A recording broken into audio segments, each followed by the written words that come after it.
प्रबल प्रेम के पाले पड़कर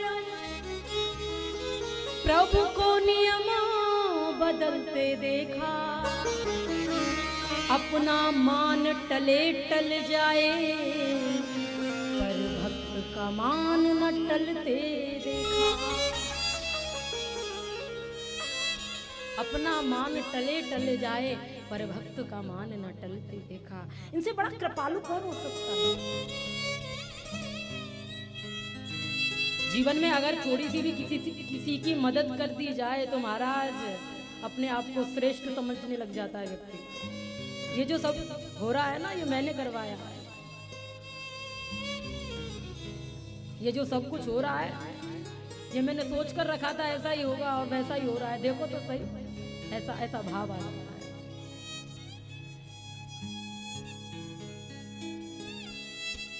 3 दिन हो गए, जल का भी पान नहीं किया दोनों पति पत्नी ने। जब ऐसी अटूट श्रद्धा प्रभु ने देखी है, ऐसा विश्वास हरि ने देखा, तो चतुर्भुज रूप लेकर के भगवान श्री नारायण दोनों पति पत्नी के मध्य प्रकट हो गए। दोनों पति पत्नी ने हाथ जोड़ करके बड़ा सुंदर निवेदन ठाकुर के चरणों में किया। हे प्रभु, हमारे यहाँ आप 13 महीने तक रहे और हम आपको समझ ही नहीं पाए। ना करने योग्य भी कार्य आपसे करवाए गए। हे हरि, हम आपके चरणों में प्रणाम करते हैं।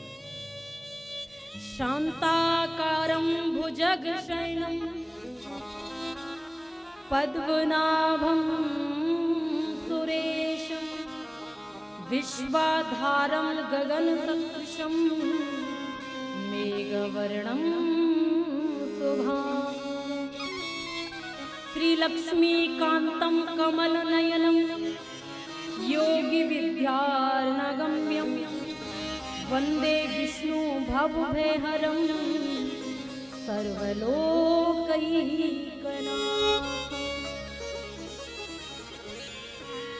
आपकी जय हो प्रभु। तो ठाकुर जी ने किशोरी इतना तो कीजय, जग जंजाल छुड़ाए वास बरसाने को दी।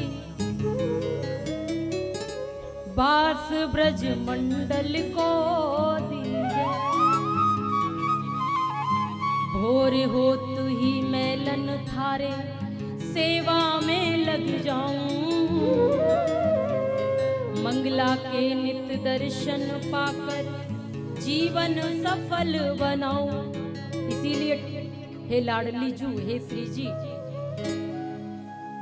अब तो मोहे द्वारे रख लीजे, किशोरी द्वारे रख लीजे। जग जंजाल छुड़ाए वास बरसाने को दीजे। बोलिए श्री राधा रानी सरकार की जय। प्रेम से कहिए राधे राधे। श्री सुखदेव जी महाराज वर्णन कर रहे हैं कि सम्राट कर्म योगी राजा परीक्षित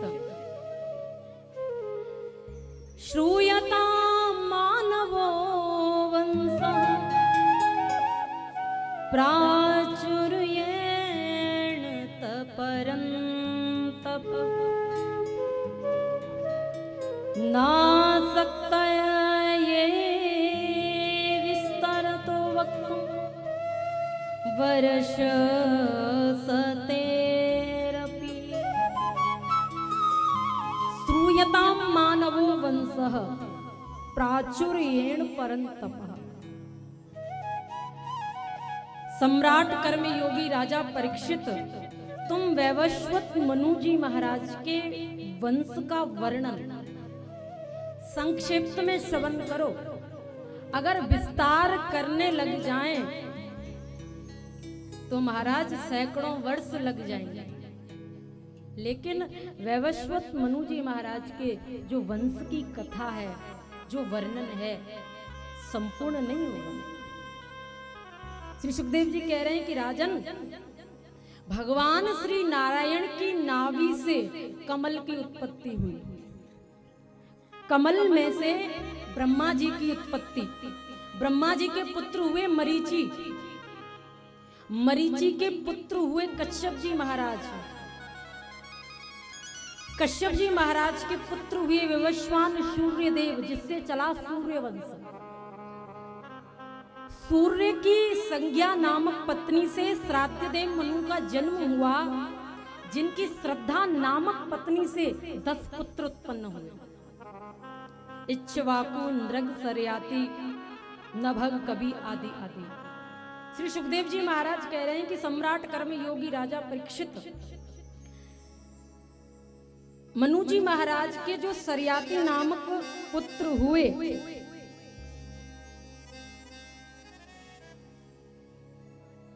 उनकी बेटी का नाम है सुकन्या।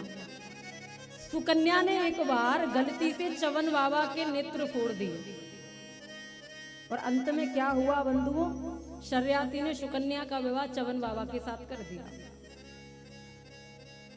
भजन में वो सामर्थ्य है बंधुओं, जिससे संपूर्ण जो साधन है वो फीके पड़ जाते हैं।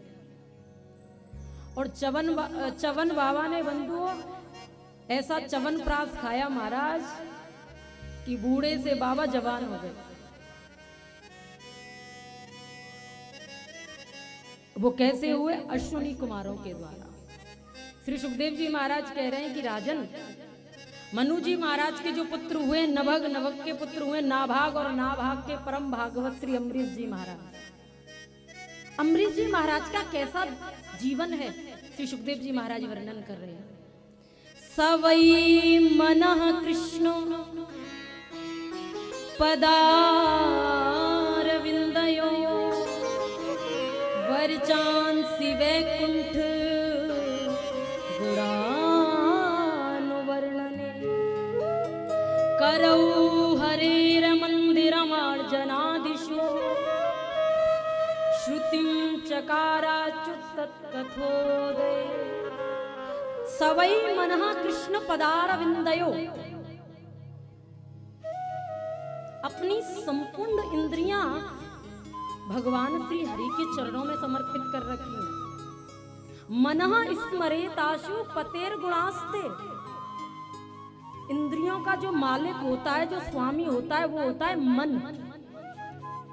मन रूपी जो घोड़ा है उसको भी ठाकुर जी के चरणों में समर्पित कर रखा है। ध्यान देना, प्रभु की कृपा से जीवन में ऐश्वर्य बढ़ जाए, धन संपत्ति वैभव अधिक हो जाए, तो बंधुओं खूब सुख सुविधाओं में जीवन व्यतीत हो रहा है। ठाकुर जी की जो सेवा है, जो घर में हमने विक्रय रख रखा है, उस ठाकुर की सेवा सेवकों से मत करवाओ बंधुओं। यहां तक लिखा है कि ठाकुर जी के भोजन बनाने के लिए, प्रसाद बनाने के लिए आटा स्वयं पीसते हैं अम्बरीश जी महाराज। इतने बड़े प्रतापी राजा होने के बाद भी ठाकुर जी की जो सेवा करते हैं ना, वो सेवकों की सहायता लेकर नहीं करते।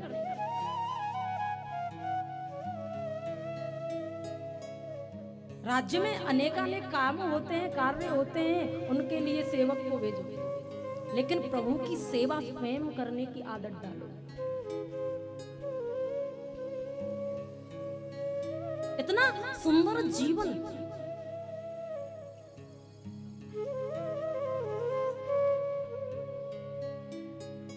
श्री सुखदेव जी महाराज कह रहे हैं कि सम्राट कर्म योगी राजा परीक्षित, ये तभी जीवन में पद्धति आती है जब आवे संतोष धन, तो सब धन धूरी समान।